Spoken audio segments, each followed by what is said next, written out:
आज आपण सर्वजण जिल्हा परिषद आणि पंचायत समितीची आपली जी निवडणूक होते आपल्या गेल्या अनेक वर्षाची परंपरा आहे की सार्वजनिक निवडणुका लागल्यानंतर आपण श्री लक्ष्मी नरसिंहाचा आशीर्वाद घेऊन आपण निवडणुकीच्या प्रचाराला सुरुवात करतो आणि आज आपल्या सर्वांच्या साक्षीनं सर्वांच्या सहकार्यातून आणि वडीलधारीच्या आशीर्वादाने श्री लक्ष्मी नरसिंहाच्या चरणी नतमस्तक होऊन राष्ट्रवादी काँग्रेस पक्ष 24च्या 24 जागा हे घड्याळ चित्रावरती आपण लढवून या निवडणुकीच्या प्रचाराचा आपल्या सर्वांच्या साक्षीनं शुभारंभ झाला असं मी प्रथमतः या ठिकाणी सांगतो आणि लक्ष्मी नरसिंह चरणी एवढीच प्रार्थना करतो की आम्ही सर्वजण एकत्र आलोय हे एकत्रीकरण हे काय फक्त निवडणुकीपुरतं आहे असं समजायचं कारण नाही। माझा चेहरा समोर आगी लक्ष्मी नरसिंहाच्या मूर्तीला दिसतोय आणि आम्ही सर्वांनी एकत्रितपणाने याचा निर्णय घेतला आणि म्हणून आज आपण सर्व कार्यकर्ते आज या ठिकाणी एकत्र आलेले। या कार्यक्रमासाठी आलेले आमचे सहकारी श्री अप्पासाहेब जगदाळे, राष्ट्रवादी तालुका काँग्रेस पक्षाचे अध्यक्ष हनुमंतरावजी कोकाटे, माजी सभापती प्रशांत पाटील, अशोक भाऊ, उदयसिंह पाटील, दत्तात्रय बोगरे, मयूर, सगळे उपस्थित। त्याचप्रमाणे आपले उमेदवार दादा मोहिते, त्याचप्रमाणे धनश्री किरण पाटील, अंकिता पाटील आणि माफ करा आता सगळ्यांची नावं घेत नाही, सगळे उपस्थित आमचे सहकारी पत्रकार आणि जमलेल्या माझ्या बंधू भगिनी, आपण एवढ्या मोठ्या संख्येने आलात। आपल्या सर्वांचं मी पक्षाच्या वतीने मनापासून स्वागत करतो आणि अनेकांची भाषणं झाली। मी काय लांब लचक भाषण करण्यासाठी उभा नाही, कारण अजून 5 गावांचा दौरा आहे, अगोदर उशीर झालेला आहे। इथं प्रदीप मामा आहेत, महेश आहेत, सगळी मंडळी सगळ्या आपल्या गटातून सगळी मामा आहेत। त्यामुळे आता एक निर्णय आपण ह्या मंदिरामध्ये घेऊया की उद्याच्या 5 तारखेला जे मतदान होणार आहे ते जिल्हा परिषद करता अंकिता पाटील, पंचायत समिती करता शिवाजी उर्फ दादा मोहिते पाटील आणि बावडा पंचायत समितीसाठी सौ धनश्री किरण पाटील या तिन्ही उमेदवारांच्या घड्याळासमोरचं बटन दाबून इंदापूर तालुक्यातच काय पण महाराष्ट्रामध्ये या गटाचं मताधिक्य हे नंबर 1 चालू पाहिजे एवढं काम आपण करणार का नाही? होय का नाही? इतकं दणकावर पडलं कसं बघा, करणार का नाही? तर हात वर करून सांगा।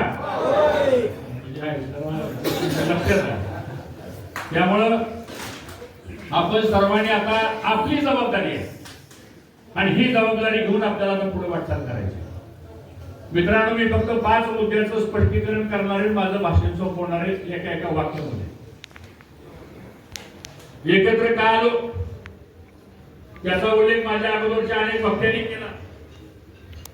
आम्ही पवार साहेबांच्या पक्षामध्ये, बर्नवे मामा अजितदादांच्या पक्षामध्ये, अजितदादांच्या पक्षाचे अध्यक्ष अजितदादा पवार, पवार साहेबांच्या पक्षाचे अध्यक्ष शरदचंद्रजी पवार साहेब, हे दोन्ही पक्षाचे अध्यक्ष एकत्र आले। निर्णय झाला की आपल्याला एकत्रित निवडणुकीला सामोरे जायचं। खाली आदेश आला, पवार साहेबांचा आदेश आम्ही मान्य केला, अजितदादाचा आदेश बर्ने मामा, अप्पासाहेब, हनुमंतराव तुम्ही सगळ्यांनी मान्य केला। आणि काल कुठतरी अजितदादा म्हणाले भाषणामध्ये, कुठतरी बारामतीमध्ये, ते म्हणले मला आनंद, अभिमान आणि हेवा वाटतो की इंदापूर तालुक्यामध्ये ज्यावेळेस मी सगळ्या कार्यकर्त्यांना बोलवलं, प्रमुख लोकांना बोलवलं आणि त्यांच्या समोर भूमिका मांडली, 5 मिनिटांमध्ये इंदापूर तालुक्यातल्या दोन्ही बाजूनं एका वाक्यात होकार दिला, आमची काही अडचण नाही, एवढा समजूतदारपणा हा आपल्या तालुक्यातल्या कार्यकर्त्यांच्या ठिकाणी दाखवला। हे महत्वाचं कारण आहे। दुसरं महत्वाचं कारण, या तालुक्याच्या विकासाकरता म्हणून आपण एकत्र आलो। आता आमचे काय मित्र वेगवेगळी टीका करतात आमच्यावर ठीक आहे, त्याला त्याच्या वेळेस आपण उत्तर देऊ, आज काही बोलायची आवश्यकता नाही. पण आम्ही एकत्र आलो की पवार साहेबांच्या आदेशामुळे एकत्र आलो. आम्ही एकत्र आलो की विकास करण्याकरता म्हणून एकत्र आलो. आम्ही एकत्र आलो की गावगावची भांडणं ही टोकाला गेलेली आहेत. गावगावच्या कार्यकर्त्यांचा संसार प्रपंच अडचणीमध्ये यायला लागला आणि हा माझा आणि हा तुझा, तिकडून एक फोन केला की तिकडून एक फोन जायचा आणि त्याचा परिणाम आज आमच्या गावातल्या सामान्य कार्यकर्त्याला सुद्धा व्हायला लागला. त्यातनं विकासाची कामं अडचणी यायला लागली, त्यातून मतभेद वाढायला लागले, त्यातून वैमनस्य वाढायला लागलं आणि त्यातून नाही म्हणलं तरी प्रत्येक कुटुंबाचं स्वास्थ्य बिघडायला लागलं. हे काय मी वेगळं सांगतो अशातला काय भाग नाही, सगळ्यांनी आपण ते अनुभवलेलं आहे. कुणाला 4 आणे त्रास झाला असेल, कुणाला 12 आणे त्रास झाला असेल, कुणाला 1 रुपयाचा त्रास झाला असेल. पण त्रास या वादामुळं इतका वाद व्हायला लागला आणि त्याचे दुसरे परिणाम असे व्हायला लागले की काय जरी झालं तर आमची सगळ्याची शक्ती उठल्यापासून झोपेपर्यंत हा कार्यकर्ता आला आणि ह्याची तक्रार आहे, लाव अधिकाऱ्याला फोन. ज्याला पोलीस स्टेशनला बोलवलं, लाव अधिकाऱ्याला फोन. विकासाची कामं, डेव्हलपमेंटची कामं ही सगळी बाजूला राहिली आणि जो इंदापूर तालुका गुन्ह्या गोविंदानं कैलासवासी मोठ्या भाऊंच्या काळापासून एकत्र काम करत होता, या तालुक्यामध्ये जर अशी अवस्था निर्माण झाली तर येणाऱ्या पुढच्या नव्या पिढीला काय आपण लोकांना मांडून जाणार आहे, हा सुद्धा प्रश्न आमच्यासारख्या सुद्धा कार्यकर्त्याच्या मनामध्ये आला. आणि म्हणून मित्रांनो, विकास करण्याकरता म्हणून आम्ही सर्वजण या ठिकाणी एकत्र आलो. परवा दादा मामा आम्ही सगळे बसलो एकत्र. अध्यक्ष त्यांना मी एकच गोष्ट सांगितली, तुम्ही जिल्ह्याचे पालकमंत्री आहात, तुम्ही राज्याचे उपमुख्यमंत्री आहात. या निवडणुका संपल्यानंतर ज्यावेळेस जिल्हा नियोजन मंडळाचा निधी द्यायचा असेल, बजेटची काम असतील, ज्या भागामध्ये ज्या गावामध्ये विकासाचं काम काय झालेलं नाही त्या गावाला पहिल्यांदा झुकतं माप द्या, त्या ग्रामपंचायतला झुकतं माप द्या. कारण आपण सगळे एकत्र आता या ठिकाणी आलेलो आहे आणि मला सांगायला अभिमान वाटतो. दादा मामांनी सांगितलं, भाऊ आपण बसू, यादी तुम्ही करा, दादा म्हणले सही करून द्यायची माझी जबाबदारी आहे. आता अडचण या बाबतीमध्ये कुठली येणार नाही हे मला आपल्या सर्वांना या ठिकाणी सांगायचं. तिसरा महत्त्वाचा मुद्दा असा आहे की जर आपण एकत्र आलोय, आता निवडणुका तर होतीलच, त्याच्यात काही अडचण नाही, पण या इंदापूर तालुक्यामध्ये काय दूरदृष्टी कार्यक्रम आपण करणार आहे का नाही, याचा उल्लेख आप्पासाहेबांनी केला बंधाऱ्याच्या बाबतीतला. या बाबतीमध्ये उल्लेख केला की या भीमा नदीचे, नीरा नदीचे बंधारे काय कुणाला श्रेय घ्यायचं नाही, आपण सगळे एक आहे. उद्या जर हे बंधारे, आता एक नवीन टेक्नॉलॉजी आलेली आहे, मी काय अधिकाऱ्यांशी काय मंत्र्यांशी पण माझं बोलणं झालं, मी बर्णे मामांशी बोललो, दादांशी बोललो, त्यांना सांगितलं आता नाझऱ्याला तिथे एक बंधारा होतोय बघा आणि तिथं मिनी बॅरेज ज्याला म्हणतो आपण, तो मिनी बॅरेजचं काम तिथं चाललेलं आहे. त्याला गोडगोळे घेत आहेत. मी काल वेळेला असताना सुद्धा फोन केला, राजकारणासाठी बसलो आपण आणि तशा प्रकारचा सर्वे हे करायच्या आदेश आता आपण घेऊ. आणि या सगळ्या नीरा नदीमध्ये सुद्धा मला असं वाटतं एकत्रितपणानं एप्रिल महिन्यापर्यंत तरी आपल्या ह्या बंधाऱ्यामध्ये पाणी राहिलं पाहिजे. हे पहिलं काम आपण एकत्र झाल्यानंतर काय केलं तर हे पहिलं काम करून दाखवल्याशिवाय राहणार नाही. दुसरा महत्वाचा प्रश्न आहे, आज कल्पना करा आपलं उत्पन्नाचं साधन काय, सामान्य शेतकऱ्यांच्या उत्पन्नाचं साधन काय. दुधाचा धंदा असेल, ऊसाची शेती असेल, डाळिंब असेल, केळी असेल, पेरू असेल, ड्रॅगन फ्रूट असेल, तुतीची लागवड असेल, ह्याच्या पलीकडे आपलं उत्पन्नाचं साधन काही नाही. मग आज आपल्या तालुक्यामध्ये 3 साखर कारखाने आहेत, छत्रपती कारखाना, नेरागेमा कारखाना, कर्मयोगी साखर कारखाना. जर आपण एक सगळेजण राहिलो, या संस्था चांगल्या पद्धतीने आपण जर चालवल्या आणि या संस्थेच्या माध्यमातून जर चांगला उसाला दर द्यायचा निर्णय आपण जर केला, तर माझ्या माहितीप्रमाणे दरवर्षी 25 लाख मेट्रिक टनाचं गाळप या 3 कारखान्यामध्ये मित्रांनो आपण करू शकतो. आणि जर त्याचा हिशोब जर केला 1200 कोटी रुपयाचा निधी म्हणजे रक्कम तुमच्या कष्टाची कामाची ती तुमच्या खात्यामध्ये जमा होईल. हे एकत्रीकरण येण्याच्या संदर्भातलं एक महत्वाचं पाऊल टाकू शकणारे आपल्याला हा विचार आपण लोकांमध्ये गुंतवून या ठिकाणी आपण काम करतो. तिसरा महत्वाचा मुद्दा आहे नवीन पिढी याला शिक्षणाचं दालन मित्रांनो करावं लागेल.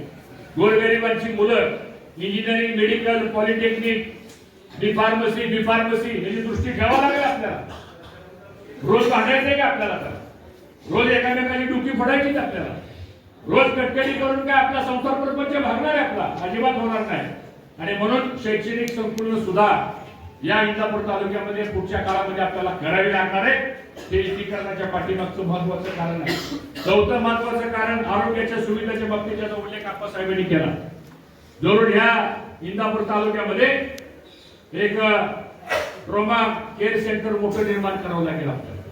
बारामतीला झालंय, अकलूजला चांगलं मेडिकल हब झालेलं आहे. बऱ्याच शहरामध्ये मोठमोठे मेडिकल हब झालेले आहेत. ते जागाही द्यायला तयार आहेत. मला असं वाटतं कुठेतरी एकत्रपणाने येऊन उद्या आपल्याला त्या वैद्यकीय सेवेच्या बाबतीमध्ये सुद्धा आज डॉक्टर इनामदारच्या हॉस्पिटलमध्ये पाय ठेवायला जागा नाही अशी अवस्था आहे. पेशंट असे वेटिंगला आहेत. 3-3 दिवस नुसता ओपीडीला नंबर लागत नाही अवस्था आपण रोज बघतोय. आणि मग ह्याचा सुद्धा विचार हे काय आपल्याला राजकारणापेक्षा समाजकारण महत्वाचं आहे आणि त्या दृष्टीने सुद्धा आपल्याला करण्याची आवश्यकता आहे. पाचवा महत्वाचा मुद्दा ह्या तालुक्यामध्ये सगळ्या जाती धर्माचे लोक राहतात. आम्हाला अभिमान आहे या तालुक्यामध्ये एकाही कुठल्या जाती धर्मामध्ये कधी वाद निर्माण होऊ दिला नाही. होऊ द्यायचा पण नाही आपल्याला. या सगळ्या गोष्टीचं एकत्रीकरण करून या पुढच्या काळामध्ये आपल्याला काम करण्याची आवश्यकता आहे. आम्ही आता परवा बसलो होतो अजून एक विचार आम्ही केला की आता ह्या निवडणुका संपल्या की 60 ग्रामपंचायतच्या निवडणुका लागणार. मामा 60 ग्रामपंचायत लागणार. मग ग्रामपंचायतला काय होतं? काय लोकांना म्हणायचं आमचं भाऊचं पॅनल आहे, काय नाही म्हणायचं आमचं मामाचं पॅनल आहे, काय नाही म्हणायचं आमचं आप्पासाहेबाचं पॅनल आहे, काय नाही म्हणायचं आमचं संमिश्र पॅनल आहे. आणि त्या गावामध्ये काय चित्र होतं त्या 15 दिवसामध्ये मी काय वेगळं सांगण्याची आवश्यकता नाही. जर आपण ह्या निवडणुकीला एकत्र येत असलो तर ग्रामपंचायतच्या निवडणुकीला सुद्धा आपल्याला एकत्र बसावं लागणार आहे. आणि मग एकत्र बसून सुद्धा आपल्याला त्या गावच्या ग्रामपंचायती सगळ्याला विश्वासात घेऊन त्या गावचा कारभार सुद्धा एकमुखी पद्धतीनं कसा चालवता येईल आपल्याला हा विचार सुद्धा मला असं वाटतं ह्या माध्यमातून आपण करायचं ठरवलेलं आहे. आणि त्याला आपण सर्वांनी साथ देण्याची मित्रांनो या ठिकाणी आवश्यकता आहे. त्याचबरोबर या पुढच्या काळामध्ये आज आपण आता सगळेजण सत्तेतल्या महायुतीच्या सरकारमध्ये आपण सर्वजण आहोत. पक्षाच्या संदर्भातले काय निर्णय व्हायचे ते अजितदादा पवार साहेब सुप्रियाताई घेतील तो काय आपल्या अधिकारातला विषय नाही. पण इंदापूर तालुक्यामध्ये निश्चितपणाने हनुमंतराव तुम्ही मानला म्हणजे तुम्ही तर आता आम्ही हे सगळं कालपर्यंत काय घडलं ते आपण सगळं विसरून गेलो. तुम्ही प्रेमाने आम्हाला अनेक चांगल्या उपमा दिल्या त्याबद्दल तुमचे आभार आहे. गमतीचा भाग थोडा मी त्यांना मला जरा अगोदर बोलत की कशाला घडलं असतो पण ते मिसकम्युनिकेशन झालं त्याचा अर्थ सांगतो. ठीक आहे काय झाला असेल मागचा विषय सोडून द्या. राजकारणामध्ये समाजकारणामध्ये काय कोणाचं वैरत्व नाहीये. विचाराची लढाई असती, तत्वाची लढाई असती, वैचारिक लढाई असती, मतभिन्नता असती, मतभिन्नता नसती. एखादा मुद्दा पटला एखादा नाही मुद्दा पटला, एखाद्या मुद्द्याचा समज झाला गैरसमज झाला त्यातून काय प्रश्न निर्माण झाले. शेवटी आपणही गेले 40-50 वर्ष सर्व क्षेत्रामध्ये काम करणारे आपण कार्यकर्ते आहोत. मला असं वाटतं की आता नवीन पिढी या सगळ्या संदर्भामध्ये या पुढच्या काळामध्ये आपल्याला चांगल्या पद्धतीने काम करायचं. आज आपल्या परिसरामध्ये हा बावडा जिल्हा परिषद मतदारसंघाचा इतिहास आहे. कैलासवासी मोठ्या भाऊंच्या काळापासून, शहाजी बापूंच्या काळापासून, प्रशांत पाटील बापू तुमच्या काळापासून, नारायणदादा कोकाटे असतील, नानासाहेब बापू असतील, मोठी काका जगदाळे असतील, ही सगळी सदाशिवराव शिंदे हे सुद्धा पंचायत समितीला इकडे सुभाषराव गोरे असतील, नंदुराव नाईक असतील, कितीतरी नावं घेता येतील आपल्याला. या सगळ्यांनी या जिल्हा परिषद मतदारसंघामधून मी सुद्धा जिल्हा परिषद मध्ये गेलो. भाऊ तुम्ही पंचायत समितीला गेला, बापूराव तुम्ही पंचायत समितीला गेला. बापूराव प्रशांत पाटील आणि अशोकभाऊ आमने सामने लढले. मी आणि अशोकभाऊ आमने सामने लढलो. लढाई होत होत्या त्या काळामध्ये वैचारिक लढा होता. पण आज मात्र या सगळ्या गोष्टी आपल्याला बाजूला करून सगळ्या कार्यकर्त्याला मला या ठिकाणी सांगायचं मी जास्त वेळ आपल्या मित्रांनो घेणार नाही, कारण आता ही निवडणूक आपण इथं आलेली सगळी माणसं एक झाले म्हणून ही निवडणूक झाली असं समजू नका. प्रत्येक मतदार हा अत्यंत हुशार आणि विचारी आहे. आपला तो मतदार म्हणजे तो तुमच्या माध्यमातून असेल, आणखीन कोणाच्या माध्यमातून असेल, आणखीन माझ्या माध्यमातून असेल, मतदार हा हुशार आहे. त्याला एकत्रीकरणाच्या संदर्भातली भूमिका अशोक भाऊच्या मताशी मी 100% सहमत आहे की त्याला ही भूमिका गावगावच्या कार्यकर्त्यांनी समजून सांगण्याची आवश्यकता आहे. 4 वर्ष आता कुठल्या निवडणुका नाही. जिल्हा परिषद आल्यानंतर काम काय असतं आपलं काम असतं ग्रामपंचायतमध्ये, सगळ्या ग्रामपंचायती आपल्याकडे. आपलं काम असतं पंचायत समितीमध्ये, पंचायत समिती आपली. आपलं काम असतं जिल्हा परिषद मध्ये, जिल्हा परिषद आपली. आपलं काम असतं गावच्या विकास सोसायटीच्या कर्ज वाटपामध्ये, ती सोसायटी आपल्याकडे. आपलं काम असतं आपल्या कारखान्याला ऊस घालवायचा आहे, कारखाने आपल्या बरोबर. आपलं काम असतं दूध घालायचंय, दुधाची व्यवस्था आपल्याकडे आहे. आपलं काम असतं मुलांना शाळेत घालायचंय, ते शाळा आपल्याकडे आहे. आपलं काम असतं इंजिनिअरिंगला मुलगा पाठवायचा, ती कॉलेजेस आपल्याकडे आहे. आणि मग आता हे सगळं झाल्यानंतर पुढच्या 4 वर्षामध्ये तिकडे तिकडे जर आपला एखादा कार्यकर्ता गेला, तिकडे तिकडे जर काही वादामुळे जर काही मतदान चुकीच्या दिशेने गेलं, तर कल्पना करा आपल्याला कोण मदत करणार आहे. ही आता जी येणारी माणसं मदत करतील का? खरं सांगा मला तुम्ही. शेवटी निवडणुका ह्या विचार करून करायच्या असतात, नाहीतर त्या जुन्या पद्धतीसारखं वरच्या आळीतलं कुत्र भोगलं तर ती मधल्या ऐकल ती म्हणतो ती उगायला लागतं, आणि मधल्या आळीतलं कुत्र भोगलं तर ती खालच्या आळीत उगायला. म्हणजे एकाला विचारला तू का बघतोय, ती वरचं भोगलं म्हणून मी भोगतोय. अशी अवस्था ही आपल्या तळागाळातल्या माणसांच्या संदर्भातली आपण नीट डोळ्यात तेल घालून तुम्ही सर्वांनी या ठिकाणी लक्ष देण्याची आवश्यकता आहे. आणि मी आपल्याला ग्वाही देतो, पुणे जिल्हा परिषद अजितदादांच्या नेतृत्वाखाली स्वबळावर या जिल्हा परिषदेची सत्ता, एक हाती सत्ता आपली आल्याशिवाय राहणार नाही याची खात्री आपण सर्वांनी बाळगली पाहिजे. आणि म्हणून आता आम्ही सगळे एकत्र आलोय, म्हणजे तुम्ही सगळे एकत्र आलाय. तुम्ही सगळे एकत्र आलाय म्हणजे गावातला सामान्य कार्यकर्ता सुद्धा आपल्या बरोबर एकत्र आलाय. फक्त त्याच्यापर्यंत पोहोचणं, त्याला त्या गोष्टी समजून सांगणं, त्याला या सगळ्या गोष्टीमध्ये विश्वासात घेणं. नाहीतर बसल्या बसल्या संख्या लय वाढल्यानंतर गैरसमज माणसाचा लगेच होतो. बऱ्याच वेळा कुणी कुणाच्या नावाने तिकीट फाटतात. समजतो तसं काही करू नका.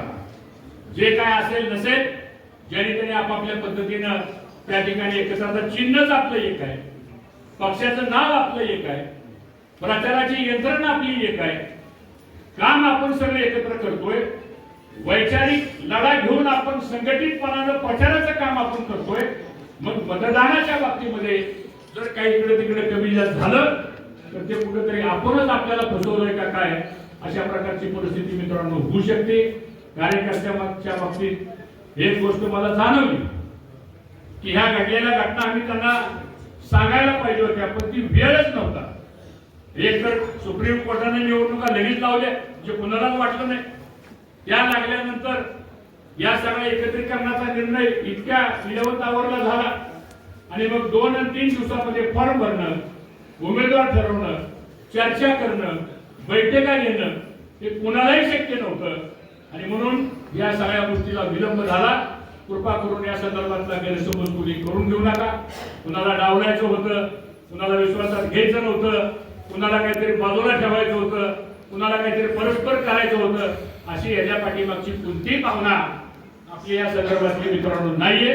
आणि म्हणून या परिसरामध्ये आणि इंदापूर तालुक्यामध्ये सहज नजर टाका, आपण उमेदवार उभा केलेले सहज नजर टाका की त्या त्या गावच्या कार्यकर्त्याची परिस्थिती काय.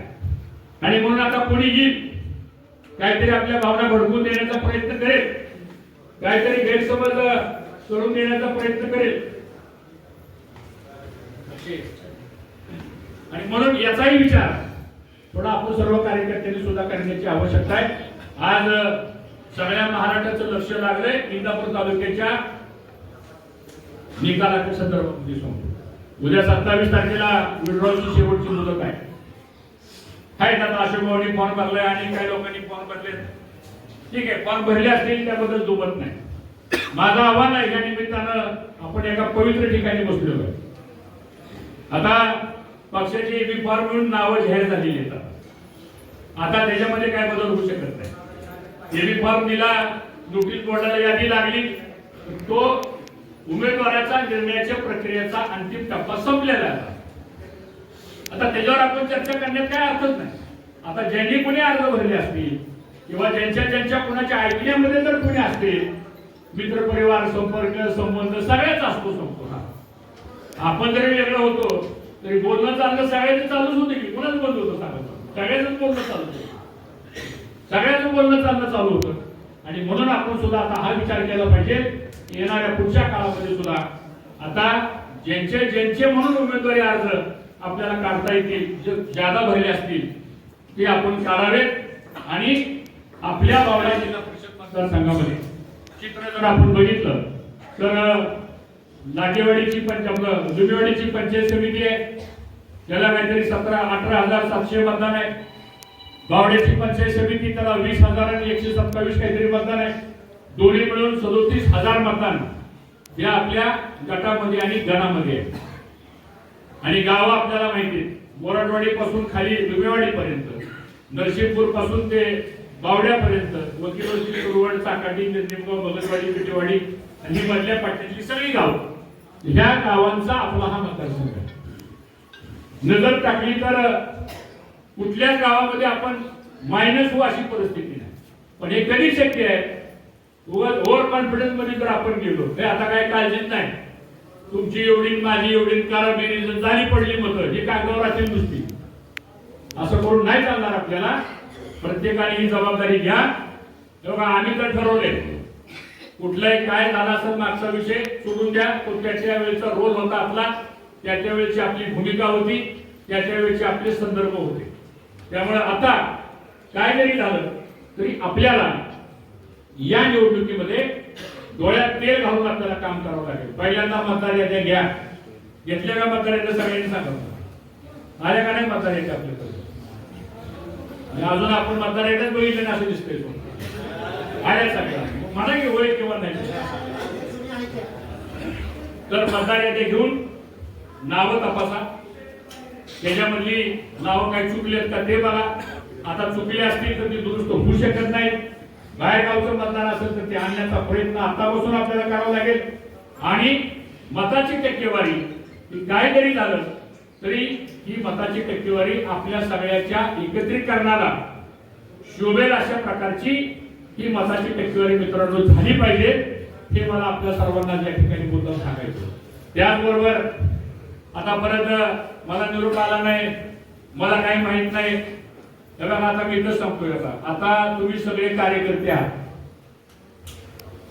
जो उमेदवार असतो, जो नेता असतो, त्याच्याकडून तुम्हाला निरोप येईल, आम्ही तर द्यायचा प्रयत्न करू. पण आता आपली बी जबाबदारी आहे की काय कार्यक्रम आहे, कुठं प्रचार चाललाय, कुठं आपण केलं पाहिजे, आपल्या गावात काय केलं पाहिजे, हे सुद्धा आपण समजून घेण्याची आवश्यकता आहे. मी तर म्हणलं सगळा कार्यक्रम त्या व्हॉट्सअपवर पाठवून द्या. कोणाची बुंगडी बैठक असली तर व्हॉट्सअपवर पाठवून द्या. म्हणजे परत म्हणायला तो मला निरोप आला काय, एवढ्या सगळ्या गोंधळामध्ये कोणाचा निरोप कुठं जातो, कोणाचा राहतो, नेमकं कोणीतरी हे करायचं राहतं. आणि मग त्यातनं कामापेक्षा आणि निवडणुकीच्या प्रचारापेक्षा सुद्धा ह्याला का सांगितलं नाही तू निरोप, ह्याच्यातच आमचा सगळा वेळ वाया जातो. असं होता कामा नाही. तुम्ही सगळ्या पदाधिकाऱ्यांनी समजून घ्या. आणि काय जरी झालं तरी आपल्याला आता काय जरी झालं तरी कुठेतरी आपल्याला या संदर्भामध्ये सुद्धा एकत्रितपणाने आपल्याला पुढे जायचं असल्यामुळं हे काम करून आपल्याला या ठिकाणी करावं लागणार. एक मुद्दा मगाशी मी मुद्दा म्हणून सांगायचा राहून गेलो की तालुक्यामधलं जे प्रशासन आहे, ठीक आहे, भरणे मामा मंत्री आहेत, त्यांचं लक्ष आहे, ते प्रयत्न करतायत. पण खाली सामान्य माणूस जर कोणत्या कार्यालयामध्ये गेला तर त्या कार्यालयामध्ये गेल्यानंतर सामान्य माणसाचं काम या अधिकाऱ्याच्या मार्फत होत नाही. सगळ्यात मोठी शोकांतिका आहे. का होत नाही तर आपल्याला बी त्याच्यापर्यंत जाऊन लक्ष द्यायला कुणाला वेळ नाही अशी परिस्थिती आहे. आता आपल्याला नियोजन करावं लागणार आहे. तलाठ्याचं काम प्रामाणिकपणे केलं पाहिजे. ग्रामसेवकानं काम ग्रामसेवकाचं प्रामाणिकपणे केलं पाहिजे. उद्या जिल्हा परिषद, पंचायत समिती, आरोग्य केंद्र, उपकेंद्र या सगळ्या गोष्टी ज्या आहेत ह्या सुद्धा नीटपणाला आपल्याला सगळ्यांना नीट करावं लागतील. आणि आज आरोग्य केंद्राचं गेलं तर डॉग बाईटचे इंजेक्शन आहेत का, स्नेक बाईटचे इंजेक्शन आहेत का, या सगळ्या गोष्टी महत्वाच्या आहेत. एक एक इंजेक्शन 5,000 2,000 हजाराला बसतंय. पण आज त्याला तिथं विचारणार कोण नाही. प्रशासनावर सुद्धा तुम्हाला आम्हाला सगळ्यांना, मंत्री महोदय तर आहेतच, पण आपल्या सगळ्यांना सुद्धा या बाबतीमध्ये लक्ष ठेवावं लागणार आहे. आणि येणाऱ्या पुढच्या काळामध्ये रोजगार उपलब्ध करून देण्याचं काम हे आपल्या तालुक्यामध्ये सगळ्यात आव्हानात्मक काम आहे. सुदैवानं आपल्याकडे पाणी आहे, सुदैवानं आपल्याकडे मॅन पॉवर आहे, सुदैवानं आपल्याकडे जमिनी आहे, सुदैवानं आपल्याकडे विजेची उपलब्धता आहे. आता एवढं सगळं असताना प्रकल्प आणि उद्योग हे जर उभा करायचे असतील आपल्याला तर कुठेतरी आपल्याला या बाबतीमध्ये सुद्धा काही निर्णय आपल्याला घ्यावे लागतील. मग टेक्सटाईल पार्क सारखा प्रकल्प असेल, ऍग्रो प्रोसेसिंग इंडस्ट्री सारखे काय प्रकल्प असतील तर तो आपल्याला करावं लागेल आपल्याला. कारण शेवटी राजकारण म्हणजे आपण काय करतो तर हे नुसतं काही निवडणुकीपुरतं राजकारण नाहीये. तर याही दृष्टीला सुद्धा आपल्याला काळजीपूर्वक या ठिकाणी काम करावं लागणार आहे. कारण आपलं अर्थकारण हे शेतीवरती अवलंबून आहे आणि शेतीचा धंदा कसा आहे हे काय मी वेगळं सांगण्याची आवश्यकता आपल्याला नाही. परंतु जोडधंदे उभा करणं, व्यवसाय उभा करणं आणि त्यातून आपल्याला चांगल्या पद्धतीनं जर या ठिकाणी आपल्याला जर रोजगार देता आला तर त्याचाही उपयोग निश्चितपणाने करता येईल. परवा आम्ही बसलो होतो, मी म्हणलं आम्हाला प्रशासनाचा अनुभव आहे, तुम्ही आता मंत्री आहात, तुमच्या पद्धतीनं आमच्या पद्धतीनं सगळ्याला बरोबर आपण घेऊ आणि कुठेतरी ह्या तालुक्याच्या प्रत्येक जिल्हा परिषद मतदारसंघामध्ये काही ना काही आपल्याला मार्ग हे आपल्याला काढावे लागतील. आणि त्यातून आज या सगळ्या गोरगरीब लोकांना सुद्धा आपल्याला पुढे आणण्याची आवश्यकता आहे. सुदैवानं आपल्याकडे सहकारी संस्थेचं जाळं चांगलं आहे. त्या सहकारी संस्थेला जर राजाश्रय प्राप्त झाला, सरकारमधून मदत झाली, प्रशासनामधून मदत झाली तर त्या संस्था अधिक सक्षमतेने आपण चालवू शकतो, अधिक चांगल्या पद्धतीनं लोकांना आपण न्याय देऊ शकतो. आणि हे सगळं त्या पद्धतीने आपण काम करू शकतो. आणि हे सगळं नियोजन आपल्याला पुढच्या काळामध्ये करायचंय. आता मला मामांच्याकडून एक निरोप आला की 28 आणि 29 तारखेला आम्ही दोघेही आणि अध्यक्ष आप्पासाहेब सगळे आम्ही प्रत्येक गणामध्ये पंचायत समितीचा एक गण आहे त्या गणासाठी आम्ही वेळ दिलेला आहे. आणि त्या वेळेमध्ये सगळे कार्यकर्ते आपले आपण बोलवणार. मला वाटतं 29 तारखेला आपल्या या गटासाठी आपण वेळ दिलेला आहे. आणि तो वेळ मला वाटतं 10:30 वाजता बावडा पंचायत समिती जी आहे ती बावडा पंचायत समितीला आपण वेळ दिलेला आहे. आणि बावडा पंचायत समितीची 10 वाजता वेळ आहे. त्यानंतर 12 वाजताची 12:30 वाजताची वेळ ही लुमेवाडी पंचायत समितीला दादा घेतलेली आहे आणि ते कार्यालयामध्ये ती बैठक ठेवलेली आहे. आता ते निरोप तुम्ही जाऊन गावाच्या कार्यकर्त्यांना सांगा. आणि आम्ही दोघं जण सकाळी 9 वाजल्यापासून रात्री 10 वाजेपर्यंत हे सगळे गण आम्ही घेणार आहोत.